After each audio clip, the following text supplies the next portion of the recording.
කතඤ්ඤෝ කතවේදී පුද්ගලෝ දුර්ලභෝ ලෝකස්මි.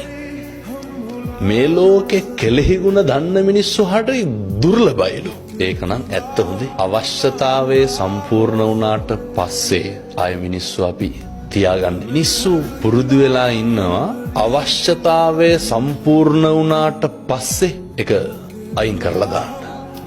ඒක නොසලකා හරින්න. ඊට පස්සේ මිනිස්සු පුරුදු වෙලා ඉන්නවා. කවුරු හරි අපිට උදව්වක් කරපුවාම අපි හිතමුකෝ දැන් අත්දැකීම් ඇති ඕන තරම් හොඳයි. ඒවයි. වැඩිපුරම විඳවලා තියෙන්නේ. පසුතැවිලි වෙලා තියෙන්නේ. උදව් කරපු මිනිස්සු හින්දාද උදව් නොකරපු මිනිස්සු හින්දාද? උදව් කරපු මිනිස්සු. ආර්ය කෙරවෙලතුරු කාගෙත් රැවටිල්ල කියලා දෙයක් තියෙනවා නේද? ඔය අපේ ජන කවිය මේවා හොඳට පත්තියන් වෙච්ච මිනිස්සුන්ගේ කටවල් වලින් කියවෙච්චා.